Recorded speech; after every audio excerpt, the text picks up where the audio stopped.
ദുർദേവതകളെ പ്രീതിപ്പെടുത്താൻ നടത്തുന്ന കുരുതിക്ക് വേണ്ടിയുള്ള മന്ത്രങ്ങളാണിത്. എന്തിനാണ് ഈ കുരുതി? നന്മയെ കീഴടക്കി തിന്മയ്ക്ക് അധികാരം സ്ഥാപിക്കാൻ. ഒരു പ്രത്യേക നാളിൽ കുരുതി നടത്തിയാൽ ലോകം മുഴുവൻ തങ്ങളുടെ അധീനതയിൽ വന്നു ചേരുമെന്നാണ് അവരുടെ ധാരണ. ആരാണിവർ? പലരും ഉണ്ട്. ഫോർ എക്സാമ്പിൾ ബോക്ഷകൾ. വളരെ പ്രത്യേകതയുള്ള കൂട്ടരാണിവർ. ബോക്ഷ തലവന് നഗരത്തിലേക്ക് കടക്കാൻ ആചാരം അയാൾ അനുവദിക്കുന്നില്ല. എങ്കിലും കൂടുതൽ പേരെ തങ്ങളുടെ വിശ്വാസികളാക്കാൻ സദാ ദുർമന്ത്രവാദവുമായി കഴിയുകയാണ് അവർ. ഇതാ കേട്ടു നോക്കൂ.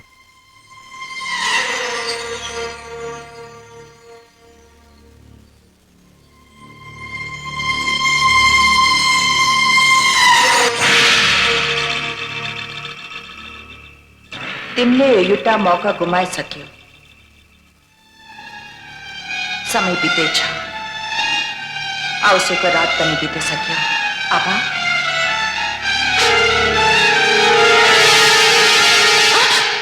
അശ്വതി, പേടിച്ചു പോയല്ലോ. ഞാൻ എന്ത് വേണം നിങ്ങൾക്ക്? ഒന്നും വേണ്ട, ഞാൻ അശ്വതിയെ ഒന്ന് കാണാൻ നിന്നതാ. ഞാൻ കള്ളനല്ല, ഒരു അബദ്ധം പറ്റിയതാ, മാപ്പ് ചോദിക്കുന്നു. ഇത് പറയാനല്ലേ? മറ്റുള്ളവരുടെ മനസ്സിലുള്ള കാര്യങ്ങൾ എത്ര കൃത്യമായിട്ട് അശ്വതി മനസ്സിലാക്കുന്നു. പക്ഷെ ഞാൻ ഇപ്പൊ വന്നത് അതിനല്ല. നിന്നെ ഞാൻ പറയുന്ന കേട്ട ബോധ്യം ഞാൻ ആരാണെന്ന്. നിങ്ങൾ ആരായാലും എനിക്കെന്താ? അന്യനാട്ടിൽ വളർന്ന പെണ്ണായതുകൊണ്ട് ശകലം തന്റെ ഇടം കാണുമെന്ന് അമ്മ ചെറിയ സൂചന തന്നായിരുന്നു. പക്ഷെ എന്നെ പോലൊരു പാവം മനുഷ്യനെ കള്ളനാക്കാനുള്ള തന്റെ ഇടം കാണുമെന്ന് സ്വപ്നത്തിൽ പോലും ഞാൻ വിചാരിച്ചില്ല. നിങ്ങൾ കള്ളനല്ല, സമ്മതിച്ചു. ഇനി ഞാൻ എന്ത് വേണം? ഇയാളെ പ്രേമിക്കണോ? ഒരു യുവസുന്ദരന്റെ മുഖത്ത് നോക്കി ഒരു യുവസുന്ദരി പ്രേമിക്കണോ എന്ന് ചോദിച്ചാൽ ആരായാലും രണ്ട് കൈയും കെട്ടി നിന്ന് തരും. പക്ഷേ ഐ എം സോറി, നിങ്ങൾ ക്ഷമിക്കൂ. അങ്ങനെ പ്രേമിക്കാൻ പറ്റിയ ഒരു മൂഡിലല്ല ഞാൻ. സോറി. അശ്വതിയെ ചില കാര്യങ്ങൾ പറഞ്ഞ് ബോധ്യപ്പെടുത്താൻ വേണ്ടിയാണ് ഞാൻ ഇവിടെ കാത്തു നിന്നത്. ഇക്കണ്ട കഷ്ടപ്പാടൊക്കെ സഹിച്ച് ഞാൻ ഈ നേപ്പാളി വന്നത് നാട്ടിൽ വേറെ സുന്ദരികൾ ഇല്ലാഞ്ഞിട്ടല്ല. അമ്മ ഒരു വാക്ക് പറഞ്ഞിരുന്നു, എന്റെ മോനെ കൊണ്ട് കുട്ടിക്കൃഷ്ണന്റെ മോളെ കെട്ടിച്ചോളാമെന്ന്. ഓ, അപ്പൊ അതിന് കച്ചകെട്ടി ഇറങ്ങിയതായിരിക്കും. കച്ച കെട്ടിയിട്ടില്ല, ഇനി കെട്ടും. ഭീഷണിയാണോ? ഭീഷണിപ്പെടുത്താൻ ഞാൻ എന്താ തമിഴ് പുലിയാ? ഞാൻ രാഘവ മേനോന്റെയും സുമതിയമ്മയുടെയും മകൻ തൈപ്പറമ്പിൽ അശോകനാണെന്നും അവിടെ കയറിയിരിക്കുന്നവൻ ഗോപാല മേനോന്റെയും വസുമതി അമ്മയുടെയും മകൻ അപ്പുക്കുട്ടനാണെന്നും കേട്ടെ അശ്വതിയും കുട്ടിമാമയും മനസ്സിലാക്കണം. മനസ്സിലാക്കിയ മുറച്ചെറുക്കന്റെ അവകാശം സ്ഥാപിക്കാനായിരിക്കും. അത് അശ്വതിക്ക് ഇഷ്ടമാണെങ്കിൽ മാത്രം. മുത്തച്ഛന്റെ ഷഷ്ടിപൂർത്തിക്ക് കുട്ടിമാമയുടെ വിരലിൽ തൂങ്ങി എന്റെ വീട്ടിലേക്ക് വന്ന 6 വയസ്സുകാരി അശ്വതി കുട്ടിയുടെ മുഖം ഇപ്പോഴും എന്റെ മനസ്സിലുണ്ട്. കണ്ണാരം പൊത്തിക്കളിച്ച് നനകല്ലെ തട്ടി മുട്ടുപൊട്ടിയപ്പോ കമ്മ്യൂണിസ്റ്റ് പച്ച പറിച്ച് ഞാൻ ആ മുറിവിലേക്ക് നീരിട്ട് ചൊഴിച്ചെന്ന് അശ്വതി ഓർക്കുന്നില്ലേ?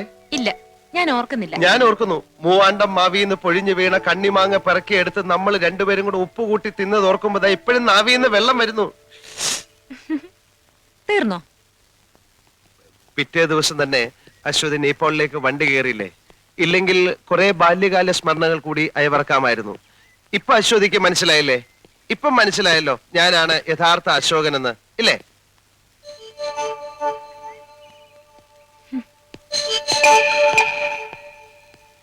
വീട്ടിലുള്ള അശോകനും ഈ ചരിത്രം തന്നെ പറഞ്ഞാ പുറകെ നടക്കുന്നത്. പോട്ടെ.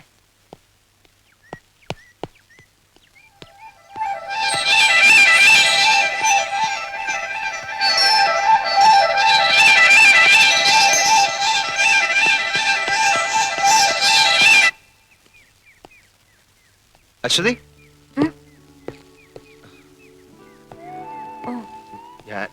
ഞാനല്ലേ? Thank you.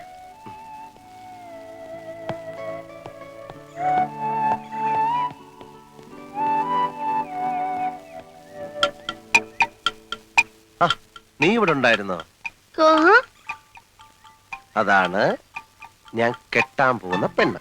പേര്? എടാ, നീ മലയാളം പഠിച്ചോ? അവളുടെ പേരാണ് അശ്വതി. അശ്വതി. ചോദ്യല്ല, പൂരാടം, കരിമ്പൂരാടം. കണ്ടില്ലേ അവളുടെ കുറുമ്പ്? അവളെ കുറ്റം പറഞ്ഞിട്ട് കാര്യമില്ല. അവനാണ് പാര. പാറയല്ല, പാര, പാര. അവനെ പുറത്തെ അടിക്കാൻ എന്താ ഒരു വഴി? അതിനെ കുറിച്ച് ആലോചിച്ച് എന്റെ ഉണ്ണിക്കുട്ടൻ ഈ കൊച്ചുമുട്ടത്തല പുണ്ണാക്കണ്ട. വഴിയുണ്ട്. കുട്ടിമാവാ, ഇവിടെ പച്ചക്കറിക്കൊക്കെ നല്ല വിലയാ. നല്ല വിലയാ.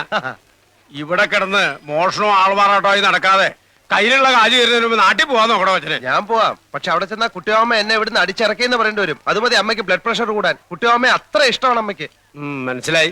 നീ സുമതി അടുത്തയുടെ മകൻ തന്നെയാന്നല്ലേ പറഞ്ഞു വരുന്നത്? എന്താ ഇത്ര സംശയം? ആ, എനിക്കതിപ്പോ അങ്ങോട്ട് വിശ്വസിക്കാൻ കുറച്ച് പ്രയാസമുണ്ട്. ഞാൻ സുമതി അടുത്തേക്ക് എഴുതിയിട്ടുണ്ട്. മറുപടി വരട്ടെ, എന്നിട്ട് തീരുമാനിക്കാം. അത് മതി. കുട്ടിമാമയുടെ വീട്ടിൽ അവനെ പോലെ നുഴഞ്ഞു കയറണം എന്ന് എനിക്ക് ഒട്ടും താല്പര്യമില്ല. ഞാൻ ഈ തെരുവിലെങ്ങാനും കഴിഞ്ഞോളാം. പക്ഷെ എന്റെ അമ്മാവനും എന്നോടൊപ്പം തെരുവിൽ കഴിയണമല്ലോ എന്ന് ഓർക്കുമ്പോഴേ എനിക്ക് സങ്കടം. അതെന്താ? കുട്ടിമാമയുടെ വീട്ടിൽ എന്റെ പേരിൽ കഴിയുന്നവനുണ്ടല്ലോ അപ്പുക്കുട്ടൻ, അവൻ ജന്മനാ കള്ളനാ. ജന്മനാ അന്ധനും ബധിരനും എന്നൊക്കെ ഉണ്ട്. ഇത് ഞാൻ ആദ്യം കേൾക്കുക. എന്നാൽ ഇതൂടെ കേട്ടോ, അവനെ പ്രസവിച്ചപ്പോഴേ അവൻ നഴ്സിന്റെ കയ്യിലെ മോതിരം അടിച്ചോണ്ടാ പോന്നത്. കുട്ടിമാമയുടെ വീട്ടിൽ അലാറം ടൈം പീസ് ഉണ്ടോ? എങ്കിൽ അത് പോക്ക. പേന, AC, TV, mixie, fridge, car എല്ലാം അടിച്ചു മാറ്റും. വേണേ കുട്ടിമാമയെ കൂടെ അവൻ അടിച്ചു മാറ്റും. കുട്ടിമാമ, ഭഗവാനെ, ഡോൾമമ്മായി ഒരു ചായ. ധ്യാൻ ദേക്കി കൊത്തിച്ച് കൈസക്ക പൂലാൻ ദേവിയോ? ചായയല്ലേ ചോദിച്ചുള്ളൂ, ചാരായം ചോദിച്ചില്ലല്ലോ.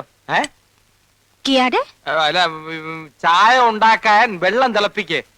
ഇത് ഞാൻ ചെയ്തു തരാം. ഞാൻ കത്തി ഹെൽപ്പ് ഹെൽപ്പ്.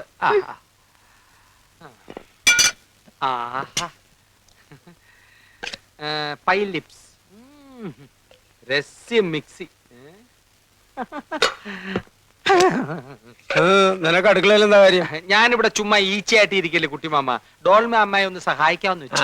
അങ്ങനെ ഇപ്പൊ മിക്സിയെ പിടിച്ചോണ്ട് നീ അമ്മായിയെ സഹായിക്കണ്ട. എന്നെ കറണ്ടടിക്കുമെന്ന് പേടിച്ചിട്ടാണല്ലേ? എന്തൊരു സ്നേഹമുള്ള കുട്ടിമാമ. ആ, നിന്നെ ഭയങ്കരമായി സ്നേഹിക്കാൻ തന്നെ ഞാൻ തീരുമാനിച്ചിരിക്കാം. അതെയോ? നിന്റെ മേൽ എന്റെ ഒരു കണ്ണ് എപ്പോഴും ഉണ്ടായിരിക്കും. ഡോൾമ, അടുക്കളയിലുള്ള സ്പൂണിന്റെയും പാത്രത്തിന്റെയും ഒരു ലിസ്റ്റ് തയ്യാറാക്കി പോയി. കിനു അതൊക്കെ രാത്രി കിടക്കുമ്പോ പറഞ്ഞുതരാം. ഈ കുണോന്ന് വെച്ച എന്താ കുട്ടിമാമ? കിനോ ഞാൻ പറഞ്ഞുതരാം. ഇവ തന്നെ പറഞ്ഞേരണേ. ഉണ്ണിക്കുട്ടാ,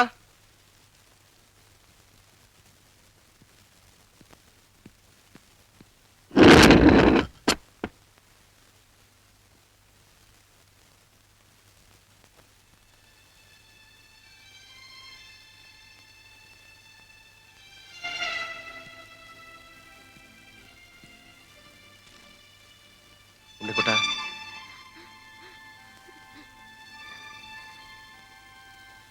എന്താ എന്തു പറ്റി?